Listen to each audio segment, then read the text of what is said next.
last time I got a fine at the library, they allowed me to pay with a root vegetable. That was a turnip for the books. I'm painting everybody green. Yes, I'm painting everybody green. Everybody's gonna be so green. Yes, I'm painting everybody green.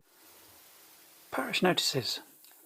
This arrived, and it's awesome. It is by Jonathan Green, who is a very experienced gamebook writer, as you can see from his many fighting fantasy books and other game books that he's written, and also non-fiction. Awesome, illustrated by Russ Nicholson. Awesome. Absolutely brilliant. It's very much based on the fighting fantasy rules with a few changes, so that you can allocate points to generate your stats in the beginning, your agility, your combat, and your endurance. And you also collect hero points. You start with 4, but you get more for doing daring do and daring deeds, and you can spend them in order to overcome certain challenges if you want to. If you'd rather do that than do a skill check. But like I say, based on the fighting fantasy rules, with a few alterations like initiative, things like that. So, and it's so well written. It's really well written. It just captures the feeling of and the theme of Beowulf, the Anglo-Saxon poem. Brilliant. I love it. It's an amazing game book. I have had 2 plays of this. I tried to have a 3rd play, but I couldn't. I didn't want to get going. So there. I think it takes too much time to create a character in that in order for them to be launched within a few pages. But we'll see how, if I go back to that. Anyway, this arrived as well, because Amazon still functions. Just a little slower than normal. Random Book of Quests. This looks good. It's really nicely chosen artwork. You can roll a D100 on whatever chart, or you can just look through the suggestions and pick them. Different types of quests. I've not gone into detail, but it looks quite fun, and I may try it in one of my videos, maybe even this one, who knows. Let me find you the types of quests. There you go. Dungeon hooks, royal quests, forest quests, doorways to another world, town quests, sea quests, questing beasts, quest objects, lost cities, and meta quests, which are sort of like little additional mini quests you might find in a role-playing video game type thing. But yeah, that looks decent. Looks interesting. I shall use that. Scarlet Heroes. I was reading The Diamond Throne last night, and I really got a hankering to read Scarlet Heroes again. So I do look forward to using this again, because it's I think, I do have a terrible tendency to skim rules, but right now I've got nothing better to do than read. So I really took the time over it, and it's interesting. I'm going to try a one hero game properly with it and give it a proper read through so that I know what I'm doing, and see how that goes. But here we are with Swords and Wizardry again, and we're in the Midlands, and as the song said, I have been painting some of my miniatures green, including our protagonist there. I don't have a miniature appropriate for Bill Pike, so he might become Jill Pike. It doesn't really matter, does it? So we've got 2 sort of painted people there, and let's get the show on the road. So perhaps we can use this and find a town quest and then give it a Midlands flavour if possible. So these are the town quests. Let us roll a D100. There's a lot of glare because weirdly the sun is still out. We've got a 7, okay. A gang is extorting money from local shopkeepers. The party is asked to help owners. Oh, sorry, no. The party is employed by several rich merchants to construct a road and a bridge to the nearest town. Okay. Let's adapt that somewhat. Well, when last we left our heroes, we were in Ulrace, that place there. And what does our book tell us about that? This lakeside town makes its money from two sources. One consists of the passing trade and the travellers between Lichfield and Burnton. The other is the thriving trade in goods on the Lossing Water. Both steam-powered barges and oar-powered cogs regularly dock here from across the lake. Ulrace is the base of operations for 13 Barbel's cargo, which has achieved its recent prominence by undercutting many of the long-standing businesses on the lake. It has also benefited from the increase in traffic and travellers passing Ulrace due to the issues at the Blithen Dam. Some say that the 13 Barbels has links to the Silver Hand, that its recent prominence is part of a wider regional strategy to dominate trade. The allegations are denied. Okay, I need some elaboration, so I'm going to look at OSR Solo here and roll on this chart. First die, maybe the second die.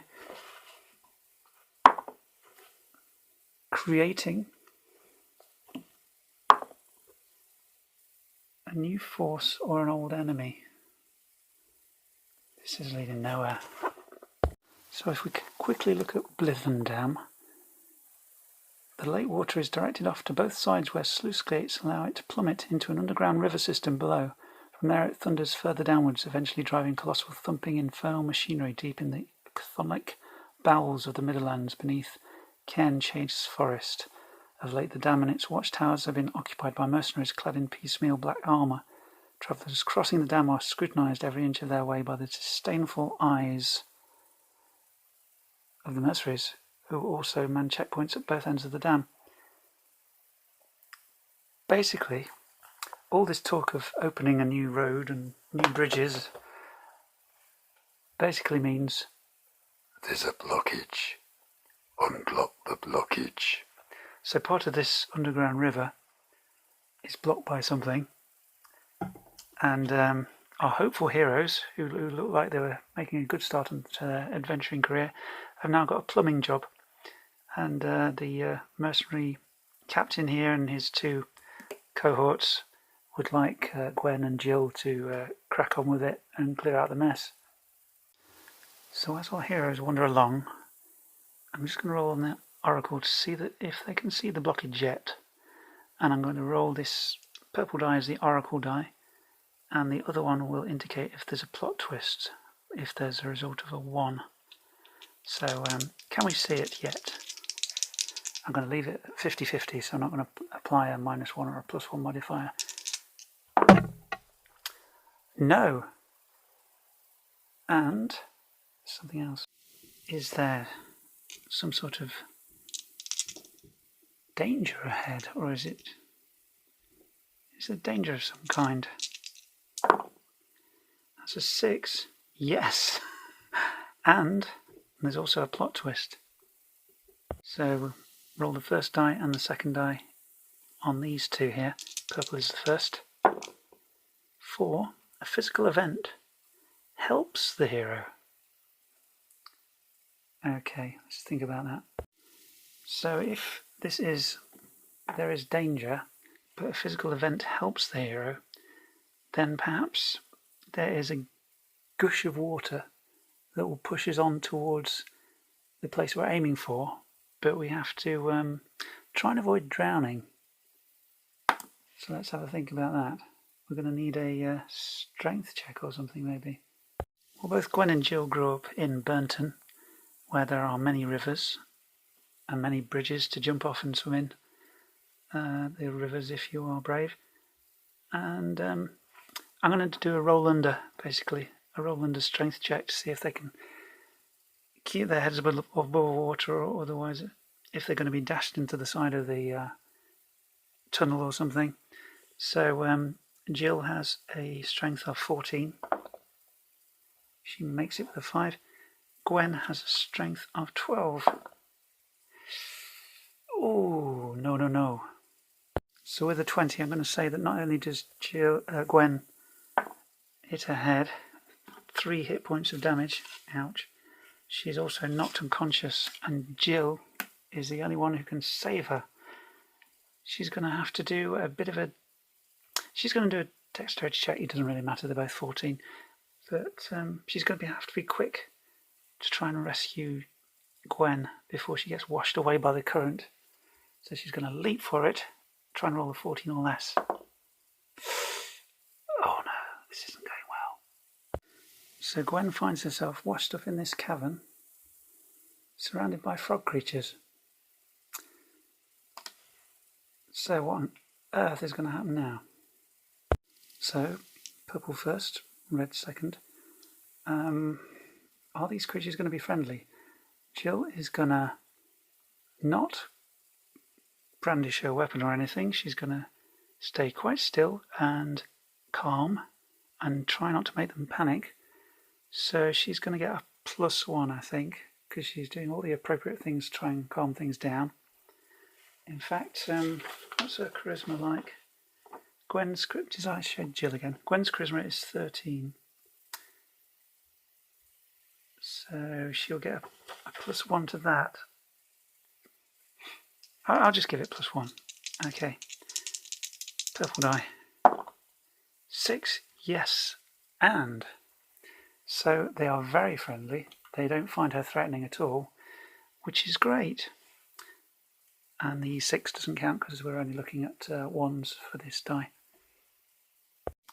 So is there a chance that the frog creatures have picked up any kind of common language from the mercenaries that are tromping about upstairs?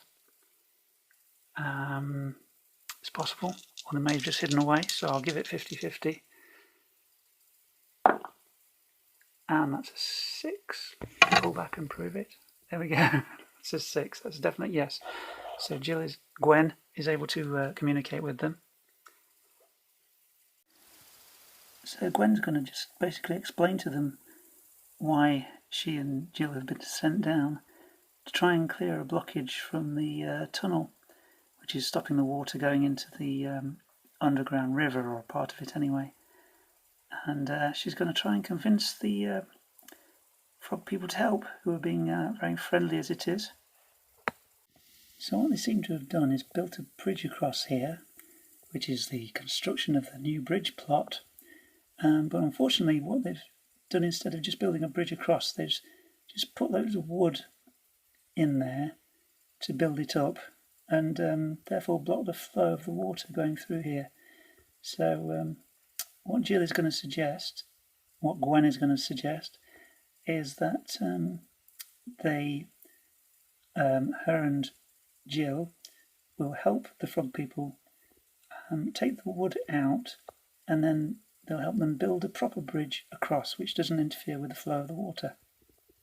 So, is the work able to be carried out safely on this little task here? 6, that's yes and.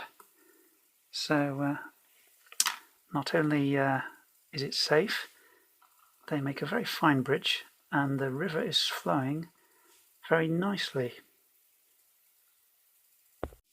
So Gwen and Jill are going to say to these frog people who they've recently befriended, if we can ever do anything for you, do get in touch, and we will endeavour to assist you in any way we can. We thank you so much for your help. And as Gwen and Jill go to exit the tunnel, they meet their employers again.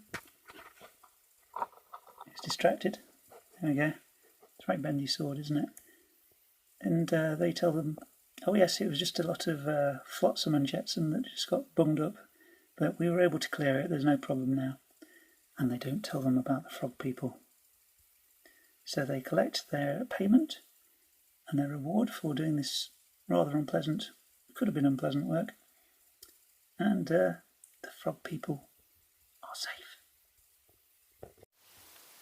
I quite like using this one. I think I've used it before, but I felt a bit better with it this time. It took a bit of thinking about, because unlike the Story Keepers, you've not got pictures to work with. You actually have to think about what you're asking, so it's a little bit like Mythic in that way.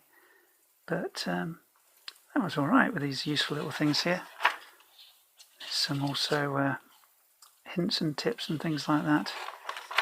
And I think I preferred it to the one-page solo engine a little bit, but you know, that was all right as well. And I used that one, but yeah, I like that. That was all right.